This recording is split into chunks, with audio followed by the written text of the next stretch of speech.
नमस्कार,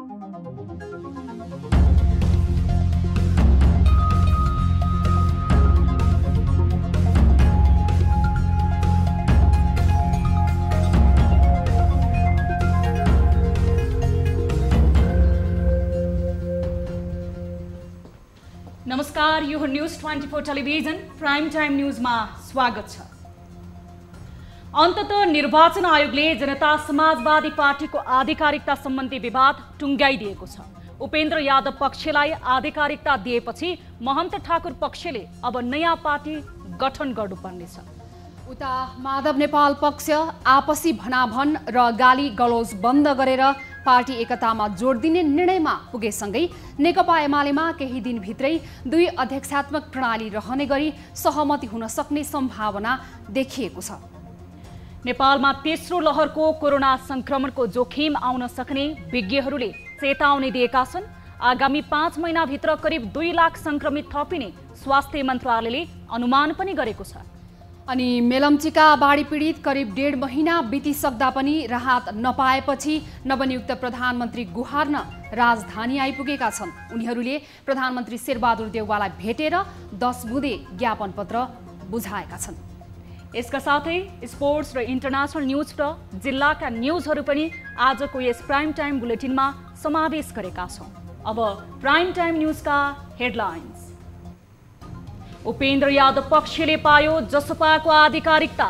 यादवको पक्षमा 34 र ठाकुरको पक्षमा 16 कार्यकारिणी सदस्य।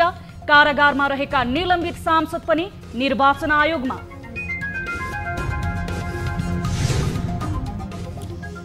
कांग्रेस सभापति देउवा नेतृत्वको सरकार गठनको 2 साता नपुग्दै आलोचना सुरु। स्वास्थ्य राज्य मन्त्री र गण्डकी प्रदेशको मन्त्रीमा व्यापारीलाई प्राथमिकता दिएको आरोप। त्यो कुरामा आफूलाई त्यसबाट परहेज गर्न सक्नुपर्छ। कोरोना संक्रमितको संख्या बढ्दै आगामी 5 महिनामा करिब 2 लाख नयाँ संक्रमित थपिने स्वास्थ्य मन्त्रालयको प्रक्षेपण।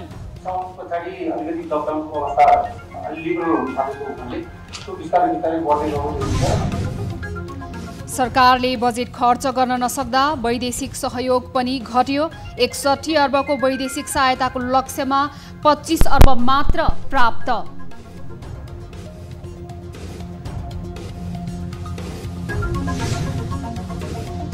र ग्रीष्मकालीन टोकियो ओलम्पिकमा अमेरिका अग्रस्थानमा, चीनलाई उछिन्दै जापान पनि अगाडि।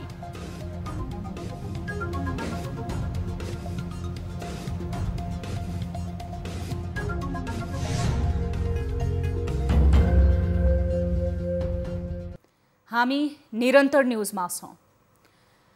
नेकपा एमालेको माधव नेपाल पक्षले पार्टी एकतामा जोड दिने निर्णय गरेको छ। सोमबार काठमाडौँमा बसेको सो पक्षको स्थायी कमिटी सदस्यको बैठकले आरोप प्रत्यारोपलाई अन्त्य गरेर पार्टी एकतामा जोड दिने निर्णय गरेको नेता रघुजी पन्तले जानकारी दिनुभएको छ। उहाँले मूल कुरा पार्टीको एकता नै भएको भन्दै आपसी मतभेदलाई हटाउँदै एकताका लागि गम्भीरतापूर्वक लाग्ने बताउनु भएको छ। पन्तले आफूहरूको गतिविधि र काम कारबाहीले एकताको वातावरण भत्काउने काम नहुनेमा बैठकले जोड दिएको उहाँको भनाइ छ। अहिलेसम्म देखिएका जे एकताको लागि प्रयासहरू भइरहेछन् ती प्रयासहरू धेरै हदसम्म सकारात्मक भएको र ती सकारात्मक प्रयासहरूलाई अब छिटो नै टुङ्गोमा पुर्याउनु पर्ने, त्यसलाई टुङ्गोमा पुर्याउनको लागि अब थप प्रयत्नहरू गरौँ भन्ने कुरा भएर सबैको सहमति के भने एकतामा जोड दिएर जानुपर्छ भन्ने कुरामा सबैको सहमति। बैठकमा पछिल्लो राजनीतिक अवस्था र संसदलाई पूर्णकालसम्म सञ्चालन गर्ने विषयमा पनि छलफल भएको पन्तले बताउनु भएको छ। सरकारले डेपुटेसन सेन्टर अर्थात् निर्वाचन केन्द्रबाट मार्फत फिर्ता भएका जेलमुक्त भई नेपाल फर्किएका नेपाली नागरिकहरूका लागि लाग्ने क्वारेन्टाइन खर्च बेहोर्ने निर्णय गरेको छ। सिंहदरबारमा सोमबार बसेको मन्त्री परिषदको बैठकले डिपोर्टेसन सेन्टर मार्फत फिर्ता भएका जेलमुक्त भएका र बेखर्ची भई नेपाल फर्किएका नेपाली नागरिकहरूका लागि लाग्ने क्वारेन्टाइन खर्च नेपाल सरकारले बेहोर्ने निर्णय गरेको हो। यसको लागि आवश्यक प्रबन्ध श्रम मन्त्रालयले गर्ने र अर्थ मन्त्रालयले आवश्यक रकम निकासा गर्ने सरकारले जनाएको छ। बैठकले राष्ट्र ऋण 5औं संशोधन नियमावली 2078 र ऋणको प्राथमिकता तथा दोस्रो बजार तेस्रो संशोधन नियमावली 2078 स्वीकृत गर्ने निर्णय पनि गरेको छ भने विश्व बैंक समूहको अन्तर्राष्ट्रिय विकास संस्था मार्फत आयोजना सञ्चालन गर्न ऋण स्वरूप अमेरिकी $60 मिलियन बराबरको ऋण सहायता स्वीकार गर्ने पनि निर्णय गरेको छ। त्यस्तै कोरोनाको कारण लगाइएको निषेधाज्ञा लागू हुनुभन्दा अघि वा आदेशको अवधि भित्र सम्झौता भएका तर काम सम्पन्न हुन नसकेका चालु अवस्था तथा खरिद सम्झौता म्याद सम्बन्धी आपूर्तिकर्ता निर्माण व्यवसायी सेवा प्रदायक वा परामर्शदातालाई 6 महिना थप गर्ने निर्णय पनि गरेको छ। प्रदायक वा परामर्शदाताको निवेदनका आधारमा बोलपत्र स्वीकृत गर्ने पदाधिकारीहरूले म्याद थपको आवश्यकता र औचित्य विश्लेषण गरी नेपाल सरकारलाई थप लागत नपर्ने र म्याद थप गरे बापत अन्य कुनै दायित्व नपर्ने गरी त्यस्तो सम्झौता म्याद समाप्त भएको मितिले 6 महिना थप गर्न स्वीकृति प्रदान गर्ने। त्यस्तै कोरोनाको कारण लगाइएको निषेधाज्ञा लागू हुनुभन्दा अघि वा आदेशको अवधिभित्र सम्झौता भएका तर काम सम्पन्न हुन नसकेका चालु अवस्था तथा खरिद सम्झौता म्याद सम्बन्धी आपूर्तिकर्ता निर्माण व्यवसायी सेवा प्रदायक वा परामर्शदातालाई 6 महिना थप गर्ने निर्णय गरिएको छ। सत्य निरूपण तथा मेलमिलाप आयोगको केन्द्रीय कार्यालयको लागि 35 जना, सोही आयोगको प्रादेशिक मुकाम कार्यालयको लागि 21 जना र बेपत्ता पारिएका व्यक्तिको छानबिन आयोगका लागि 23 जना राजपत्र अङ्कित कर्मचारीको अस्थायी दरबन्दी आयोगको म्याद समाप्त भएमा स्वतः खारेज हुने गरी चालु आर्थिक वर्ष 78-79 को लागि स्वीकृति प्रदान गर्ने। बैठकले सत्य निरूपण तथा मेलमिलाप आयोगको केन्द्रीय कार्यालयहरूको लागि 35 जना तथा आयोगको प्रादेशिक मुकाम कार्यालयको लागि 21 जना र बेपत्ता पारिएका व्यक्तिको छानबिन आयोगका लागि 23 जना राजपत्राङ्कित कर्मचारीको अस्थायी दरबन्दी आयोगको म्याद समाप्त भएमा स्वतः खारेज हुने गरी चालु आर्थिक वर्ष 2078-79 को लागि स्वीकृति प्रदान गर्ने निर्णय पनि गरेको छ। सत्यले मुख थुन्यो भने मिथ्याको थुत्युनो पुग्छ। नेपाली कांग्रेसका संस्थापक बीपी कोइरालाले राजनीतिमा इमान देखाउँथे र त्यही इमान अरूलाई पनि सिकाउन यसै भन्ने गर्थे। तर 2046 सालको परिवर्तनपछि नेपाली कांग्रेसमा जति पटक शासनमा आया त्यति नै पटक योग्य तथा इमानदारलाई उचित स्थान दिनुको सट्टा दबाव तथा प्रभावमा पार्ने दोष लाग्दै आइरहेको छ। पहिलादेखि नै उद्योगी व्यापारीको हितमा कांग्रेसको सरकार चलेको आरोप छ र अहिले त कांग्रेसको सरकार संसद र पार्टीको नै व्यापारी उद्योगपतिहरूको ठेकेदारहरूमा हावी भएर चलेको आरोप पनि लाग्ने गरेको छ। एक रिपोर्ट। गण्डकी प्रदेशको सरकार विस्तार गर्दा पनि प्रधानमन्त्री शेरबहादुर देउवाको ठाडो निर्देशनमा व्यापारिक पृष्ठभूमिबाट प्रदेश सांसदमा प्रवेश गरेका बिन्दु कुमार थापालाई आन्तरिक मामिला तथा कानून मन्त्री बनाइयो। यो घटना सेलाउन नपाउँदै संघीय सरकारका स्वास्थ्य राज्यमन्त्रीमा व्यापारिक पृष्ठभूमिकै उमेश श्रेष्ठको नियुक्ति गरियो। तत्कालीन प्रधानमन्त्री केपी शर्मा ओलीका अराजक र मनपरी गतिविधिबाट आजित बनेका नेपाली जनताले देउवा नेतृत्वको सरकारबाट फरक चाहेका थिएनै। तर श्रेष्ठको नियुक्तिले कांग्रेसभित्रै असन्तुष्टि निम्त्याएन, गठबन्धनभित्रको विश्वासमा पनि पहिरो बग्ने संकेत देखायो। सरकारको प्रभावकारिता देखाउने हो भने योग्य मान्छेहरूलाई लाने, सक्षम मान्छेहरूलाई लाने, सांसदलाई लाने त्यसमा दुई मात्रै भएन हैन। सांसद मध्येमा पनि योग्य, सक्षम, सकारात्मक सन्देश दिने, जनतालाई डेलिभर गर्न सक्ने, त्यस्तो विश्वास दिलाउन सक्ने व्यक्तिलाई लाने। सरकार र राजनीतिक दलमाथि व्यापारी तथा उद्योगपतिहरूले प्रभाव र दबाव बढाउन खोज्ने प्रवृत्ति संसारभर नै हुन्छ। नेपालको राजनीतिमा निष्ठा खोज्ने नागरिक समाजको संख्या ठूलो छ। तर 2062 सालको परिवर्तनपछि संविधान सभामा सबैको प्रतिनिधित्व होस् भन्ने नाममा व्यापारी र उद्योगपतिहरूको उपस्थिति यसरी भयो कि संविधान सभाले संविधान समेत नबनाई आयु टुङ्ग्याउन पर्यो। त्यतिखेर पनि उद्योगी व्यापारीको उपस्थिति नभएर संविधान सभामा पैसा र पहुँचको उपस्थिति भयो भनेर नागरिक समाजले चर्को आलोचना गरेकै थियो। निर्णय गर्ने ठाउँमा, नीति बनाउने ठाउँमा स्वार्थबाजी नै व्यक्ति बस्नु भनेको चाहिँ त्यो नीतिमा धाँधली गर्नु हो। त्यो कुरा चाहिँ नितान्त रूपले गलत अभ्यास हुन्छ। त्यो कुराबाट चाहिँ राजनीतिक नेतृत्व जहिले पनि जोगिनुपर्छ र त्यस्तो अवसर पाउँदै र मन्त्री बन्दाखेरि पनि मन्त्री बन्ने व्यक्तिले पनि त्यो कुरामा आफूलाई त्यसबाट परहेज गर्न सक्नुपर्छ। मुलुक कोरोना महामारीका कारण विषम परिस्थितिबाट गुज्रिरहेको छ। यस्तो समयमा स्वास्थ्य तथा जनसङ्ख्या मन्त्रालय रिक्त राख्नु बुद्धिमानी पक्कै होइन। तर स्वार्थ बाजिने गरी स्वास्थ्य क्षेत्रमै व्यापार व्यवसाय गरिरहेका भनिएकालाई मन्त्रालयको जिम्मा लगाउनु कति जायज हो? स्वास्थ्य राज्य मन्त्रीको रूपमा भएको उमेश श्रेष्ठको नियुक्तिलाई लिएर अहिले सामाजिक सञ्जाल तातिएको छ। यही नियुक्ति देउबालाई दनक बनाउन धेरै ठाउँबाट अभियान पनि छेडिएको छ।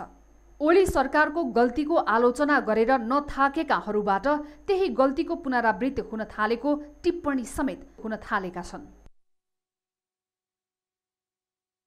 राज्यमन्त्रीमा नियुक्त श्रेष्ठको शिक्षा, कृषि, व्यापार व्यवसाय, बैंक, होटलमा लगानी रहेको छ। समानुपातिक तर्फबाट काङ्ग्रेसबाट सांसद बनेका उनीमाथि बैंक तथा वित्तीय संस्था सम्बन्धी ऐन संशोधन प्रस्ताव रोक्ने प्रयास गरेको आरोप लागेको छ।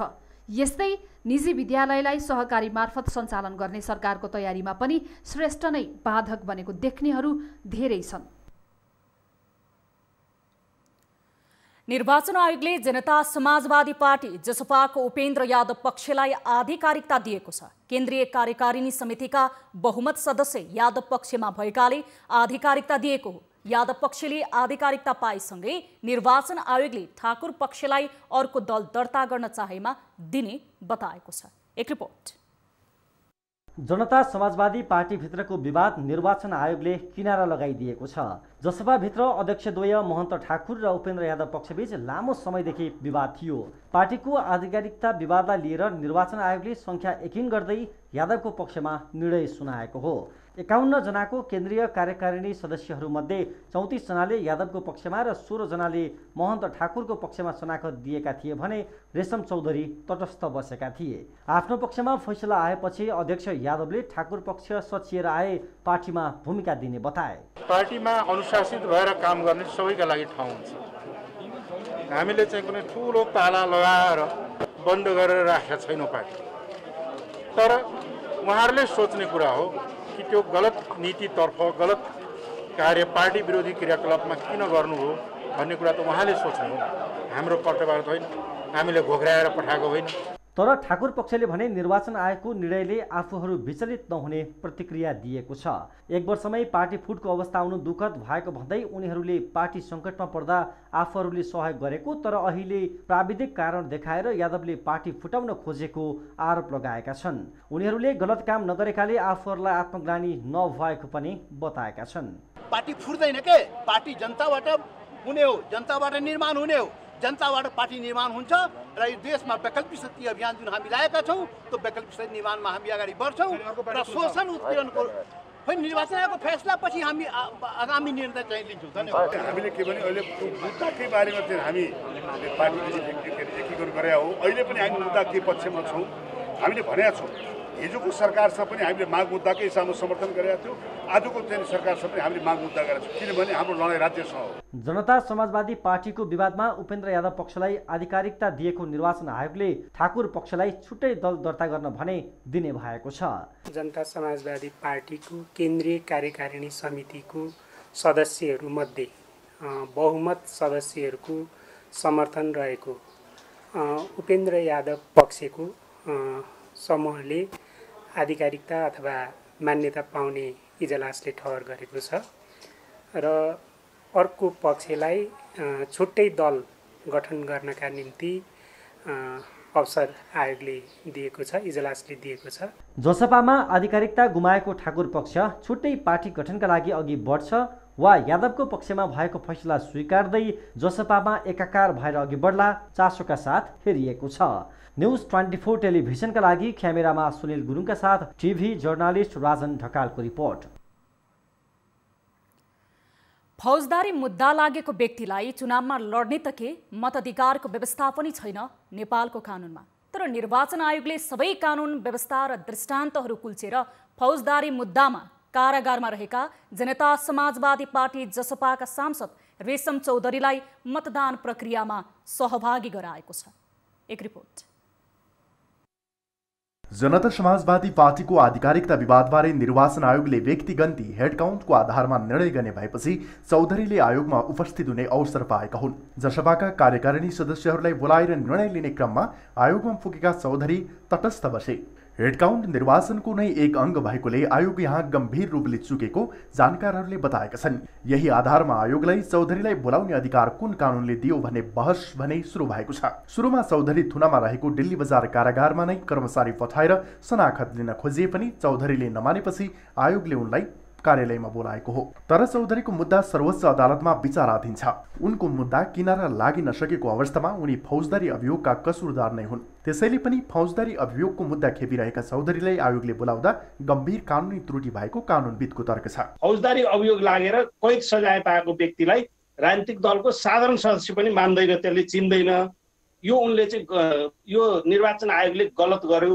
उनलाई राजनीतिक दलको हैसियतमा, राजनीतिक दलको सदस्यको हैसियतमा निर्वाचन आयोग एउटा संवैधानिक निकायले यो बोलाउनु नै गलत थियो। कैलाली क्षेत्र नम्बर 1 बाट प्रतिनिधि सभामा निर्वाचित चौधरीको सांसद पद पनि निलम्बित अवस्थामा छ। 2072 साल भदौ 7 गते कैलालीको टिकापुरमा भएको थारू आन्दोलन उत्कर्षमा पुगेका बेला 1.5 वर्षीय एक बालकसहित 8 सुरक्षाकर्मीको हत्या भएको घटनाको चौधरी मुख्य आरोपी हुन्।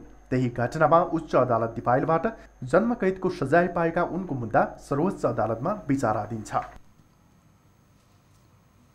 हामी निरन्तर न्युजमा छौं। नेपालमा सोमबार थप 3421 जनामा कोरोना पुष्टि भएको छ। देशभर गरिएको 12240 पीसीआर परीक्षणका क्रममा 2391 र 5032 एन्टिजेन परीक्षणका क्रममा 1030 जनामा कोरोना पुष्टि भएको छ। यो सँगै नेपालमा कोरोना संक्रमितको संख्या 7,38,908 पुगेको छ। त्यस्तै थप 25 संक्रमितको कोरोनाका कारण मृत्यु भएको छ। यो सँगै नेपालमा 9738 जनाको मृत्यु हुने संख्या पुगेको छ। त्यस्तै 1686 संक्रमित निको हुँदा हालसम्म नेपालमा 6,45,301 जनाले कोरोना जितेका छन्। हालसम्म नेपालमा 35,51,323 वटा पीसीआर र 2,94,761 वटा एन्टिजेन परीक्षण गरिएको छ। स्वास्थ्य मन्त्रालयले आगामी 5 महिनामा झण्डै 2 लाख कोरोना संक्रमित थपिने प्रक्षेपण गरेको छ। मन्त्रालयका प्रतिनिधिले सोमबार संसदको स्वास्थ्य शिक्षा समितिमा मन्त्रालयका प्रतिनिधिले उक्त जानकारी दिँदै थपिने संक्रमित मध्ये झण्डै 38,000 संक्रमितलाई अस्पताल भर्ना गरी उपचार गर्नुपर्ने र ती मध्ये 9,000लाई आइसियुकै आवश्यकता हुन सक्ने सम्भावना रहेको जानकारी दिएका छन्। एक रिपोर्ट।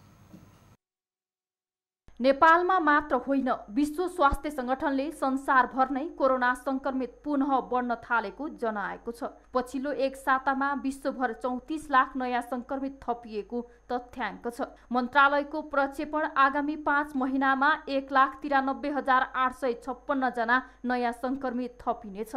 साउनदेखि फागुनसम्म जुन पहिलो वेभको दोस्रो चरण भनेर भनियो भने त्यस साउन पछाडि अलिकति लकडाउनको अवस्था लिबरल हुन थालेको हुनाले त्यो बिस्तारै बिस्तारै बढ्दै गएको देखिन्छ र कार्तिकमा सबभन्दा बढी देखिन्छ। कार्तिक 10 गते कार्तिक 6 गतेको केस 46,461 टोटल एक्टिभ केसहरू पोजिटिभिटी चाहिँ 35% पुग्यो।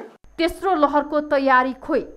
दोस्रो लहरमा अक्सिजन, आइसियु र अस्पतालको बेड अभावले हाहाकार भएको थियो। तर तेस्रो लहरको लागि पनि सरकारको खासै तयारीले गति लिएको देखिँदैन। 100 बेड माथिका सबै अस्पताललाई अक्सिजन प्लान्ट जडान गर्न स्वास्थ्य मन्त्रालयले दिएको निर्देशन अझै कार्यान्वयन भएको छैन। 15 वटा ठूला सरकारी अस्पताल र केही निजी अस्पतालले मात्र अक्सिजन प्लान्ट जडान गरेका छन्। सोमबार पुनः स्वास्थ्य मन्त्रालयले अक्सिजन सिलिन्डर भरेर राख्न बिग्रिएका प्लान्टहरू बनाउन निर्देशन दिएको छ। आपतकालीन प्रयोगका लागि प्रदेशमा 1000, विभागमा 2000 अक्सिजन सिलिन्डर भरेर राख्न मन्त्रालयले निर्देशन दिएको छ। त्यस्तै आइसियु संख्या कोभिड युनिफाई अस्पताल वीर अस्पतालको 100 बेड आइसियु सहित देशभर 2727 आइसियु बेड छ। भेन्टिलेटरको संख्या 1033 छ। आइसोलेसन बेड 3565 छ। मन्त्रालयको प्रक्षेपण अनुसार अहिले भएको पूर्वाधारले तेस्रो लहर धान्न सक्ने अवस्था छैन। अस्पतालमा बेड र अक्सिजन नपाउने समस्या फेरि दोहोरिन सक्ने विज्ञ बताउँछन्। स्वास्थ्य मापदण्ड उल्लङ्घन भएकाले तेस्रो लहर छिट्टै सुरु हुने र लकडाउनकै आवश्यकता हुन सक्ने स्वास्थ्य मन्त्रालयले जनाएको छ। सक्रिय संक्रमितहरू बढ्दै जाने अवस्था हुँदै गयो, यो संख्या बढ्दै गयो, हामीलाई व्यवस्थापन गर्न चुनौती हुँदै गयो भने हामीलाई संक्रमण चक्र तोड्नका लागि लिनुपर्ने कठोर निर्णयहरू सरकारले लिनुपर्छ, किनकि मानिसको जनस्वास्थ्यको भन्दा ठुलो महत्त्वपूर्ण कुरा अरू हुँदैन। भिडभाड घटेन, संक्रमण बढेको बढे। सोमबार 3421 जनामा कोरोना संक्रमण पुष्टि भएको छ भने संक्रमणबाट 25 जनाको निधन भएको छ। सक्रिय संक्रमितको संख्या 27908 पुगेको छ। सक्रिय संक्रमितको संख्या बढ्दै गए संक्रमणको चेन ब्रेक गर्न लकडाउनकै विकल्प अपनाउनु पर्ने स्वास्थ्य मन्त्रालयले जनाएको छ। नागरिक आफै सचेत भएर भिडभाड नगर्न, स्वास्थ्य मापदण्ड कडाइका साथ पालना गर्न विज्ञको सुझाव छ। क्यामेरा ब्युरोका साथ टिभी जर्नलिस्ट रिया भण्डारी, काठमाडौँ। विवेकशील साझा पार्टीमा अध्यक्ष रविन्द्र मिश्रले संघीयता खारेज र धर्मनिरपेक्षताबारे जनमत संग्रह गर्नुपर्ने प्रस्ताव अघि सारेपछि विवाद भएको छ। पार्टीमा छलफल नै नगरी दस्तावेज सार्वजनिक गरेको र घुमाउरो भाषामा राजतन्त्रको पक्षमा वकालत गरेको भन्दै संयोजक मिलन पाण्डे पक्षले असन्तुष्टि जनाएको छ। पाण्डेले मिश्रको धारणा व्यक्तिगत धारणा मात्र भएको प्रतिक्रिया दिएका छन्। मिश्रको प्रस्ताव नेपाली दल र साझा पार्टी बीच एकीकरण हुँदा जारी गरिएको घोषणापत्र विपरीत भएको पनि पाण्डे पक्षका नेता केशव दाहालले बताउनुभयो। जनताको जीवनसँग प्रत्यक्ष सरकार राख्ने चिजहरूलाई राज्यको दायित्व हुन्छ लिने, यी विषयमा हामी छलफल गरेर जाने यता हो। त्यही मैले फेरि पनि भन्न चाहन्छु, रविन्द्रजीले व्यक्तिगत रूपमा जुन दस्तावेज ल्याउनु भयो, यो दस्तावेजमाथि छलफल त हुन्छ नि पार्टीमा, तर स्वभावतः उहाँहरूले बुझ्नुहुनेछ र यसलाई चाहिँ फिर्ता लिनुहुन्छ भन्ने मलाई चाहिँ लाग्छ। मिश्रले गणतन्त्र सहितका एजेन्डा भारतको भएको प्रतिक्रिया दिनुभएको छ। स्वास्थ्य तथा जनसङ्ख्या मन्त्रालयले कुनै पनि नेपाली नागरिकलाई कोरोना विरुद्धको खोप अभाव हुन नदिने दाबी गरेको छ। सिंहदरबारमा सोमबार बसेको प्रतिनिधि सभा अन्तर्गतको शिक्षा तथा स्वास्थ्य समिति बैठकमा नवनियुक्त स्वास्थ्य राज्यमन्त्री उमेश श्रेष्ठले अनुदान वा खरिद गरेर खोपको व्यवस्था गर्ने बताउनु भएको हो। उहाँले अनुदानका लागि सम्झौताको तयारी भइरहेको पनि बताउनु भएको छ। स्वास्थ्य राज्यमन्त्री श्रेष्ठले तेस्रो लहरको संक्रमणमा निशुल्क उपचार गर्ने गरी आफूले सेवामूलक अस्पताल खोल्ने दाबी पनि गर्नुभयो। अहिलेको पहिलो प्राथमिकता भनेको खोप भएकाले कम्तीमा पनि 60% जनतालाई खोप लगाउनु पर्ने बताउनुभयो। स्वास्थ्य मन्त्रालयका सचिवज्यू त्यहाँ सम्बन्धित व्यक्तिहरूसित बसेर यो हामीले व्यवस्थापन पक्ष कसरी सुधार गर्न सकिन्छ, कसरी बढीभन्दा बढी त्यो चाहिँ खोपहरू ल्याउन सकिन्छ। अहिलेको पहिलो प्राथमिकता भनेको चाहिँ सबै जनमानसहरूलाई 60% चाहिँ जनमानसहरूलाई चाहिँ हामीले खोप लगाउन सक्यो भने चाहिँ राम्रो हुन्छ। कोरोनाको तेस्रो लहरको जोखिमको तयारी पनि सुरु भइसकेको उहाँले बताउनुभयो। बैठकमा सांसदहरूले सबै नागरिकलाई खोपको पहुँचमा ल्याउनु पर्ने, संक्रमितको उपचार समान रूपमा हुनुपर्ने बताएका थिए। त्यसमध्ये झन्डै 6000मा मात्रै यो भ्याक्सिनहरू 6000 जतिले मात्रै भ्याक्सिनहरू प्रयोग गरेका छ भने चाहिँ 15000 नै स्वास्थ्य एकाइहरूलाई परिचालन गर्ने, प्लस तपाईँको चाहिँ यो निजी अस्पतालहरू र स्वास्थ्य क्लिनिकहरूलाई पनि यो भ्याक्सिन चाहिँ लगाउने काममा त्यो बुथको रूपमा स्टल त्यो चाहिँ प्रयोग गर्नेका चाहिँ मेरो विचारमा धेरै आवश्यक छ। मन्त्रालयले चैतसम्ममा 3 करोड 23 लाख डोज खोप प्राप्त हुने जनाएको छ भने आगामी मङ्सिरसम्म 2 लाख नयाँ संक्रमित थपिने समेत प्रक्षेपण गरेको मन्त्रालयले जानकारी गराएको छ। गत 18 गते मेलम्चीमा आएको बाढीपछि सिंहदरबारको शासनमा केपी ओली हटेर शेरबहादुर देउवा आइपुगेका छन्। बाढी पीडित भएको लामो समयसम्म पनि राहत र क्षतिपूर्ति नपाएपछि मेलम्चीका बाढी प्रभावितहरूले सोमबार प्रधानमन्त्री देउवालाई बालुवाटारमा भेटेरै ध्यानाकर्षण गराएका छन्। मेलम्ची नगरपालिका, हेलम्बु गाउँपालिका र 5 पोखरी थाङपालका बाढी पीडितको पीडा अझै पनि उस्तै छ। एक रिपोर्ट। मेलम्ची बाढी प्रभावितहरूले सरकारलाई 10 बुँदे मागपत्र पेश गर्दै बाढीग्रस्त क्षेत्रको पुनर्निर्माणका लागि बृहत परियोजना ल्याउन, बाढीमा परि ज्यान गुमाएकाहरूको परिवारलाई उचित क्षतिपूर्ति, रोजगारी र उनीहरूका सन्तानलाई उच्च शिक्षासम्म निशुल्क पढाउने व्यवस्था गर्न माग गरेका छन्। प्रधानमन्त्री देउवालाई स्थलगत निरीक्षणका लागि मेलम्ची बाढी प्रभावित क्षेत्र भ्रमणका लागि पनि उनीहरूले आग्रह गरेका छन्। बाढीग्रस्त क्षेत्रमा आफ्नो जिम्मेवारी निर्वाह गर्नुपर्ने कुराबाट भाग्न खोजेको कारणले गर्दाखेरि आज हामी बाध्य भएर प्रधानमन्त्रीज्यूलाई खासमा चाहिँ हामी सरकारलाई प्रधानमन्त्रीज्यूलाई बधाई पनि दिने र प्रधानमन्त्रीज्यूलाई चाहिँ कम्तीमा बाढीग्रस्त क्षेत्रको अवलोकनको लागि चाहिँ आग्रह गर्ने र त्यहाँका प्रभावित स्थानीयहरूलाई चाहिँ सरकारको तर्फबाट कम्तीमा बृहत परियोजना मार्फत चाहिँ त्यहाँका प्रभावितहरूको पुनर्निर्माणका लागि ठोस पहल गर्नका लागि आग्रह गर्ने हेतुले हामी आज सम्माननीय प्रधानमन्त्रीलाई भेटघाटका लागि हामी आएका हौँ। हामी मेलम्ची बाढी पीडितबाट यहाँसम्म आएको छौँ। यहाँ आउँदाखेरि अब हिजोको सरकारले केही हेरेको थिएन, अब आउने नयाँ सरकारले चाहिँ केही गर्छ कि भन्ने आशा लिएर आएको थियौँ। गर्नुहुन्छ भन्ने आशा पनि छ सर।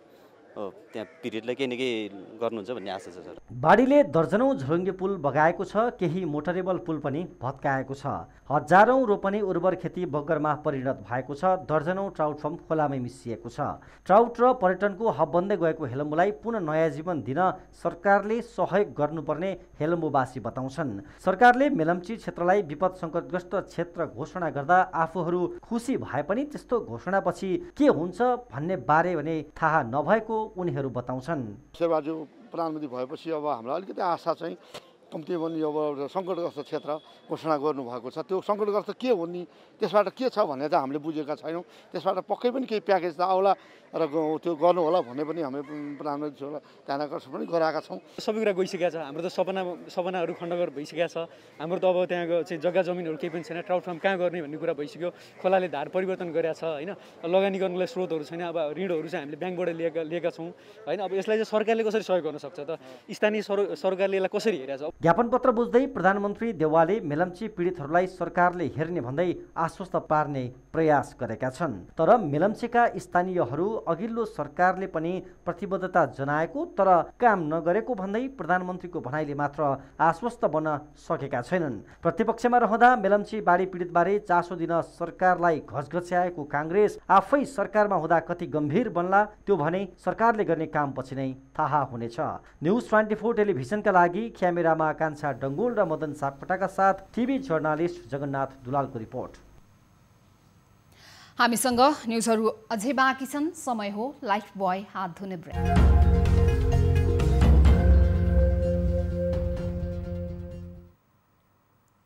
हामी निरन्तर न्युजमा छौँ। देशका धेरै ठाउँमा बुधबारसम्म झरी पर्ने मौसम पूर्वानुमान महाशाखाले जनाएको छ।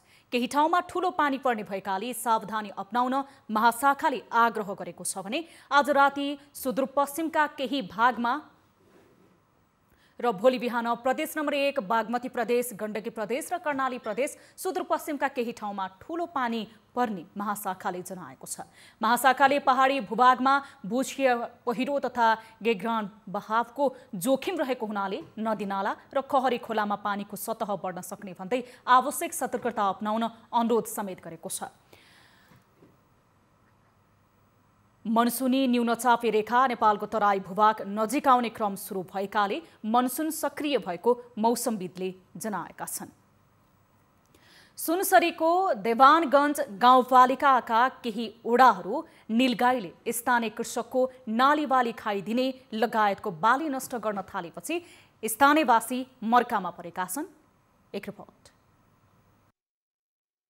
विगत 2 वर्षदेखि कृषकहरूले वर्षभरि मेहनत गरी लगाएको अन्नबाली कोशी टप्पु क्षेत्रबाट आउने नीलगाईले नष्ट गर्ने कृषकहरूले गुनासो गरेका छन्। एकजना कृषक बराबर 5 देखि 7 लाख रुपैयाँ बराबरको एउटा बाली नष्ट गरेको छ भने वर्षभरि खान पुग्ने धान मकै नष्ट गरेको किसानको गुनासो छ। दर्जन बढीको समूहमा जंगलबाट गाउँ प्रवेश गरेका नीलगाईको हुलले मानवीय क्षति भने गरेको छैन। मकै क्षति करे छै, केतारी खाइ छै, केतारी तोड़ै छै।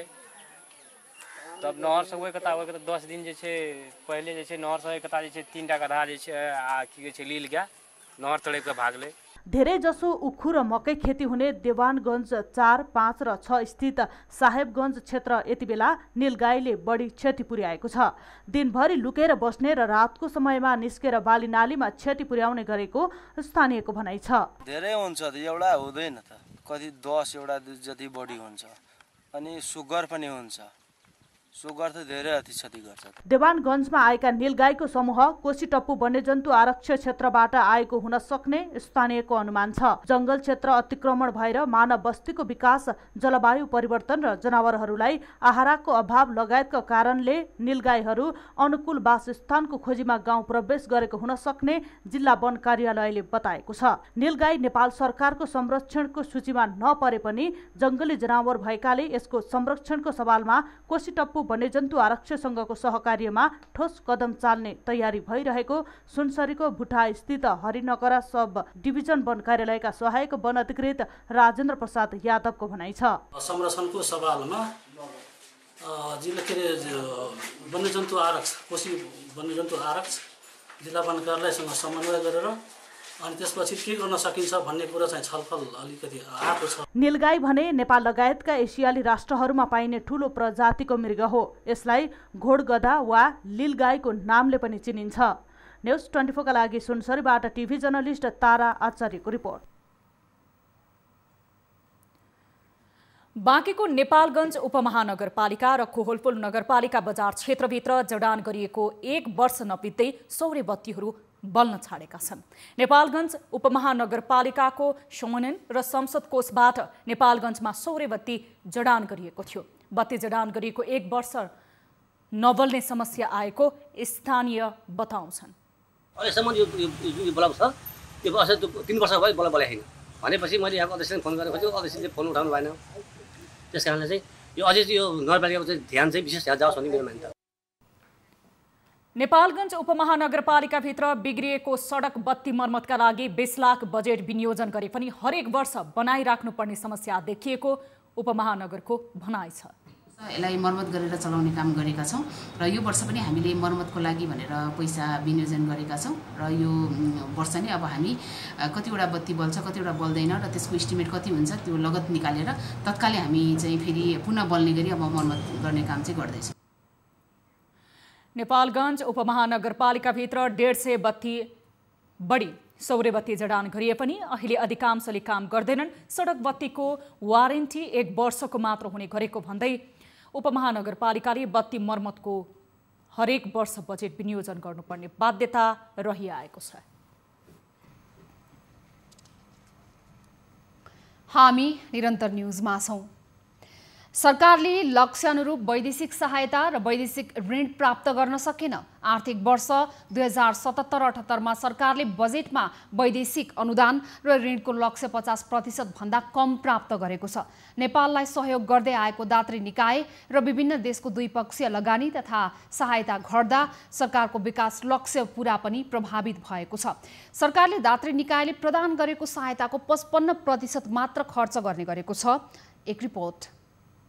कोभिडको महामारीमा परेको नेपाललाई अन्तर्राष्ट्रिय दात्री निकायको सहायता वात्तै घटेको छ। केपी शर्मा ओली नेतृत्वको सरकारले बजेटमा लिएको वैदेशिक सहायताको लक्ष्य 41% खुम्चिएको हो। तत्कालीन सरकारले 61 अर्बको वैदेशिक सहायताको लक्ष्य लिए पनि सरकारलाई लक्ष्यभन्दा निकै कम 25 अर्ब मात्रै वैदेशिक सहायता प्राप्त भएको छ। कोभिडका कारण अर्थतन्त्र र नागरिकको जनस्वास्थ्य कमजोर हुँदा पनि सरकारले अन्तर्राष्ट्रिय सहायता तथा अनुदान जुटाउन सकेन। यसैगरी आर्थिक वर्ष 2077-78 मा सरकारले 2 खर्ब 90 अर्बको वैदेशिक ऋणको लक्ष्य लिएको थियो, तर वैदेशिक ऋणको प्रतिबद्धता घटेर सरकारलाई 1 खर्ब 47 अर्ब मात्रै प्राप्त भएको छ। सरकारले लिएको लक्ष्यको 51% मात्रै विदेशी ऋण सहायता प्राप्त भएको छ। सरकारले राष्ट्रिय गौरवको आयोजना लगायतका विकास निर्माणका पूर्वाधारमा खर्च गर्न नसक्दा पुँजीगत खर्च गर्न सकेन। नेपाललाई विशेष गरी विश्व बैंक, एसियाली विकास बैंक लगायतका दात्री निकायहरूले अनुदान तथा सहायता सबैभन्दा बढी प्रदान गर्ने गर्दछन्। त्यसैगरी द्विपक्षीय सहयोग गर्दै आएको जापानको जाइका, बेलायतको डिभिड, जर्मनीको GIZ, अमेरिकी सहायताका साथै भारत र चीनबाट प्राप्त हुने सहयोग तथा लगानी पनि घटेको छ। नेपाल सरकारले प्राप्त गरेको सहायता र अनुदान समेत खर्च गर्न नसक्दा सरकारलाई प्राप्त हुने सहयोग र अनुदान घटेको जानकार बताउँछन्। दात्री निकायहरूले हामीले गरेको खर्चको शोध भर्ना गर्ने गर्छन्, त्यसैले उनीहरूले मैले यति पैसा दिन्छु भनेर कमिट त गरे हुन्छ, तर त्यो कमिट गरिसकेपछि हामीलाई सिधै त्यो पैसा आउने होइन, तिमीहरूले खर्च गर, त्यसको शोध भर्ना म गर्छु भनेर भनेको हुनाले हामीले खर्च गर्न सकेनौँ भने त्यो शोध भर्ना आउने कुरो भएन। त्यसैले गर्दाखेरि पनि हाम्रो यो ग्रान्ट लोनहरू घट्ने हुन सक्छ। सरकारले विकास र समृद्धिको लक्ष्य पूरा गर्न आन्तरिक स्रोत साधन पर्याप्त नहुँदा अन्तर्राष्ट्रिय सहयोग र अनुदान लिनुपर्ने हुन्छ, तर नेपाल सरकारले प्रतिबद्धता जनाएको आयोजना र कार्यक्रममा खर्च गर्न नसक्दा अन्तर्राष्ट्रिय सहयोग गर्नु दुःखद पक्ष हो। सरकारको खर्च गर्न सक्ने क्षमता नहुँदा जनताको विकास समृद्धि पछि परेको छ। न्युज 24 टेलिभिजनका लागि टिभी जर्नलिस्ट नवराज चालिसेको रिपोर्ट। भारतसँग सीमा जोडिएका तराई मधेसका जिल्लाहरूमा भारतीय नम्बर प्लेटका सवारी साधनहरू चल्नु सामान्य झैँ बन्दै आएको छ। भारतसँगको खुला सम्बन्ध मात्र नभई रोटीभेटीको सम्बन्धका कारण भारतीय नम्बर प्लेटका सवारी साधन पनि स्थानीयको रोजाइमा पर्ने गर्छन्, तर जिल्ला ट्राफिक प्रहरी कार्यालयले नियम विपरीत चलेका भारतीय नम्बर प्लेटका सवारी साधनलाई जिल्लाभर नै अभियानकै रूपमा कार्यक्रम सञ्चालन गरेर नियन्त्रणमा लिन थालेको छ। एक रिपोर्ट। जिल्ला ट्राफिक प्रहरी कार्यालय रौतहटले जिल्लामा सञ्चालन भइरहेका भारतीय नम्बर प्लेटका सवारी साधनहरू नियन्त्रणमा लिन थालेको छ। गत साउन 1 गतेदेखि ट्राफिक कार्यालयले रौतहट जिल्लाभित्र चल्ने अवैध भारतीय नम्बर प्लेटका सवारी साधनहरू नियन्त्रणमा लिन सुरु गरेको हो। यस क्रममा साउन 8 गतेसम्म 50 वटा मोटरसाइकल र 3 वटा कार नियन्त्रणमा लिइसकेको छ। सुरुमा केही दिन भारतीय नम्बर प्लेटका सवारी साधनहरू नचलाउन स्थानीय रेडियोहरूबाट सूचना प्रसारण गरेर माइकिङ गरेर सर्वसाधारणलाई जानकारी दिएको र साउन 1 गतेदेखि चेकिङ गरेर नियन्त्रणमा लिन सुरु गरेको हो।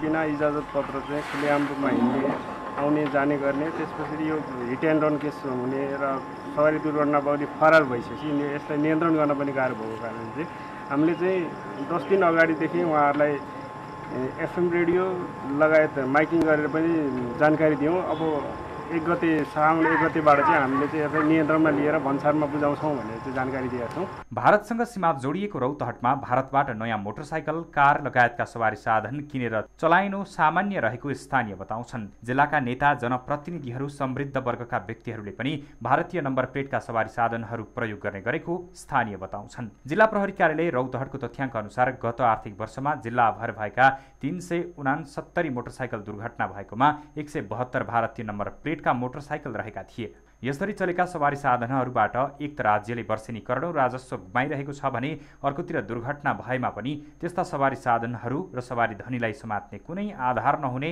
प्रहरीको भनाइ छ। यस्ता अवैध भारतीय नम्बर प्लेटका सवारी साधनहरूबाट हिट एन्ड रनका घटनासँगै आपराधिक क्रियाकलापहरूमा प्रयोग हुने खतरा रहेको छ। यसले कुनै पनि घटना, चाहे सवारी दुर्घटना होस् या कुनै किसिमका आपराधिक घटनाहरू यस मार्फत घटेमा त्यो व्यक्तिहरूको सवारी धनी को हो त्यो व्यक्ति पहिचान गर्न गाह्रो हुने र यही भारतीय नम्बरका सवारी साधन सस्तो मूल्यमा प्राप्त हुने हुनाले यसलाई तस्करी र अपराध नियन्त्रणमा पनि, अपराध गर्नमा पनि प्रयोग हुने हुनाले यी भारतीय नम्बर प्लेटका सवारी साधनहरू सीमावर्ती जिल्लाका लागि चुनौती नै हो। नेपालको कानुन अनुसार भन्सारमा तोकिएको राजस्व तिरेर कुनै पनि भारतीय नम्बर प्लेटका सवारी साधनहरू वर्षमा बढीमा 30 दिन चलाउन पाइने भए पनि रौतहटमा भने निर्वाध रूपमा त्यस्ता सवारी साधनहरू चल्ने गरेका छन्। भारतमा सस्तोमा पाइने, सवारी कर तिर्नु नपर्ने भएकाले स्थानीयहरूको आकर्षण भारतीय नम्बर प्लेटका सवारी साधनमा रहेको छ। अहिले रौतहटमा यहाँको ट्राफिक प्रहरीहरूले भारतीय नम्बर प्लेटमा कडाइ गरिरहेको छ, त्यो निकै नै राम्रो काम हो। तर यस्ता कामहरू पहिला पनि भएका थिए, त्यो 2-4 दिन गरियो, 2-4 महिना गरियो, त्यसपछि त्यसलाई कन्टिन्यू दिएको थिएन। यो चाहिँ पहिला जस्तो नहोस्। अब यसलाई चाहिँ कन्टिन्यू दिएर यसलाई चाहिँ कडै रूपमा एउटा अभियानको रूपमा जिल्लाभरि नै चलाउन सक्यो भने चाहिँ यस्तो अवैध रूपमा चल्ने भारतीय नम्बर प्लेटका गाडीहरू कडाइ हुन्थ्यो र चल्न कम पनि हुन्थ्यो। यता जिल्ला ट्राफिक प्रहरीले पहिलो दिन नियन्त्रणमा लिएका सवारी साधनलाई छोडिदिन नेता तथा जनप्रतिनिधिहरूको सिफारिस आउन थालेको जिल्ला ट्राफिक प्रहरी कार्यालय स्रोतले जनाएको छ। यसरी सिफारिस गर्नेहरूले तराई मधेसमा भारतीय नम्बर प्लेटका सवारी साधन चल्नु सामान्य भएको र यसलाई नियन्त्रण गर्न असम्भव भएकाले नियन्त्रणमा लिएकाहरूलाई छाडिदिन दबाब दिने गरेका छन्। न्युज 24 टेलिभिजनका लागि रौतहटबाट टिभी जर्नालिस्ट बालविक्रम कार्कीको रिपोर्ट। अब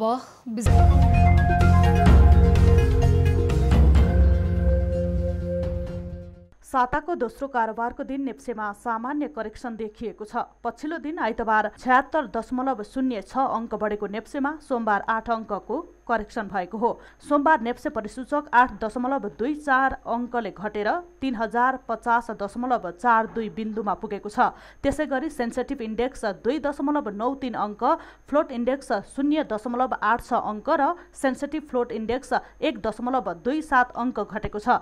बजारमा 223 कम्पनीको 1,37,242 पटकको कारोबारमा 14 अर्ब 13 करोड 97,85,000 रुपियाँ बराबरको 3,70,61,000 किता सेयर खरिद बिक्री भएको छ। आइतबार 14 अर्ब 23 करोडको सेयर खरिद बिक्री भएको थियो। घटेको 7 कम्पनीको सेयर सकारात्मक सर्किट लेभलमा कारोबार भएको छ। Ghalemdi hydro, Janaki finance, mountain hydro, Ridi hydro power, Bishal Bazar, Gadi group power र हिमालयन ऊर्जाको सेयर सकारात्मक सर्किट लेभलमा कारोबार भएको हो। यता एनआइसी एसियाको ऋण पत्रको मूल्य भने यस दिन सर्वाधिक 7.22% घटेको छ। सोमबार कारोबारमा आएका 13 उपसमूह मध्ये 8 उपसमूहको परिसूचक बढेको छ भने बाँकी 5 उपसमूहको घटेको छ। बढेका उपसमूह मध्ये जलविद्युत उपसमूहको परिसूचक सर्वाधिक 3.35% बढेको छ। त्यसै गरी वित्तको 2.57%, लघु वित्तको 1.77%, व्यापारको 1.38% र उत्पादन तथा प्रशोधनको 1.33% बढेको छ।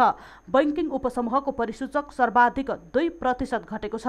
म्युचुअल फन्ड उपसमूहको परिसूचक 1.43% घटेको छ। कारोबार रकमको आधारमा गादी ग्रुप पावर शीर्ष स्थानमा रहेको छ। सो कम्पनीको 39 करोड भन्दा बढीको सेयर खरिद बिक्री भएको छ। कृषि विकास बैंक र नेपाल बैंकको कारोबार रकम 32 करोड नागेको छ।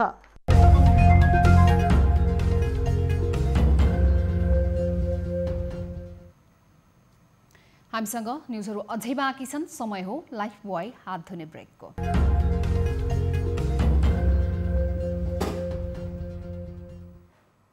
हामी निरन्तर न्युजमा छौँ। अब स्पोर्ट्स न्युज।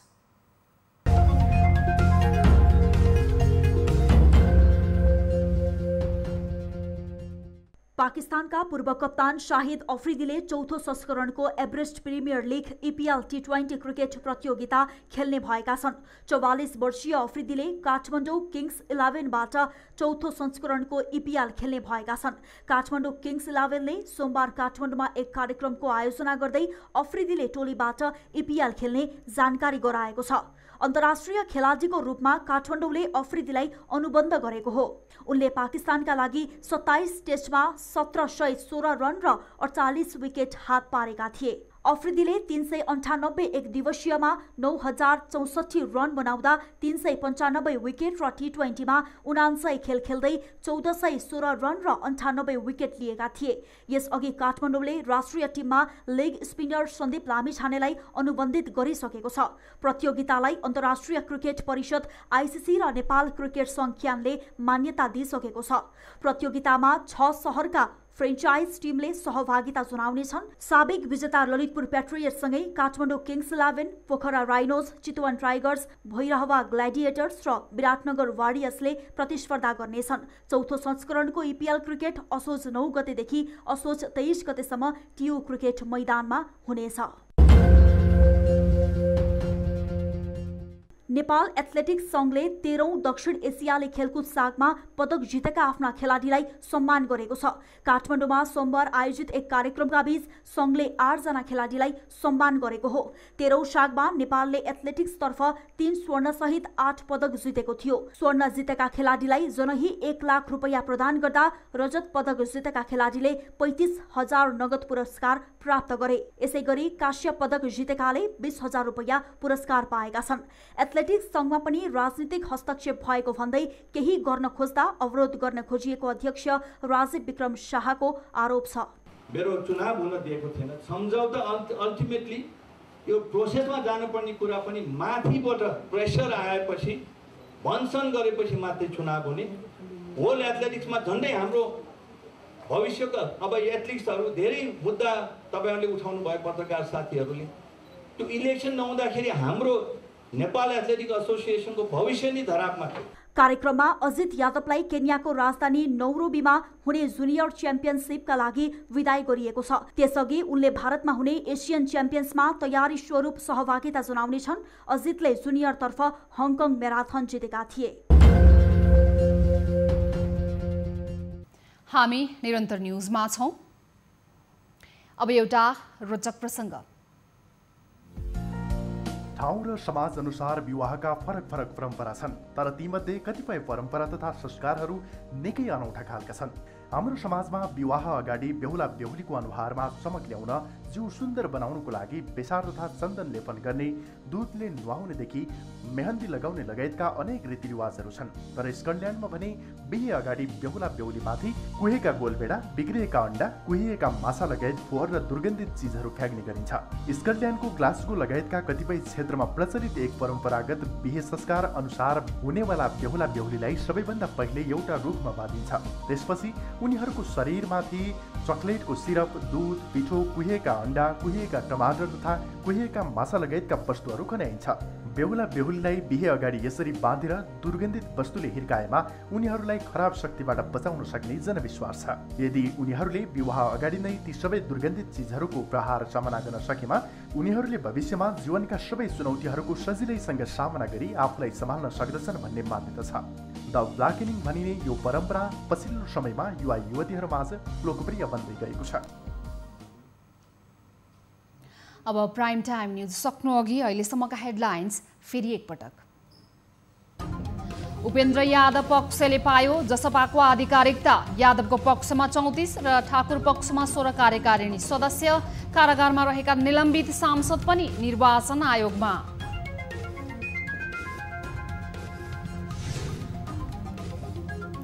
कांग्रेस सभापति देउवा नेतृत्वको सरकार गठनको 2 साता नपुग्दै आलोचना सुरु। स्वास्थ्य राज्य मन्त्री र गण्डकी प्रदेशको मन्त्रीमा व्यापारीलाई प्राथमिकता दिएको आरोप। त्यो कुरामा आफूलाई त्यसबाट परहेज गर्न सक्नुपर्छ। कोरोना संक्रमितको संख्या बढ्दै आगामी 5 महिनामा करिब 2 लाख नयाँ संक्रमित थपिने स्वास्थ्य मन्त्रालयको प्रक्षेपण।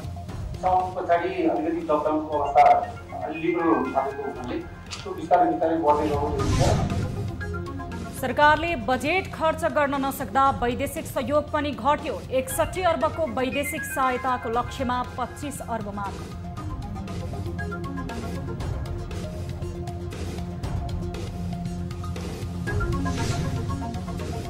र ग्रीष्मकालीन टोकियो ओलम्पिकमा अमेरिका अग्रस्थानमा, चीनलाई उछिन्दै जापान अगाडि।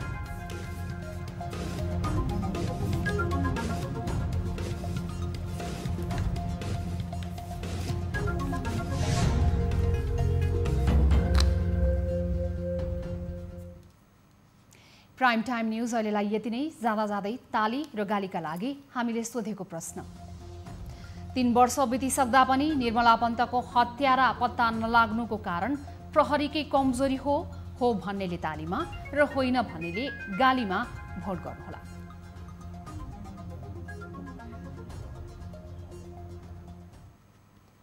थप न्यूजको लागि हाम्रो वेबसाइट www.news24nepal.com हेर्न नभुल्नुहोला।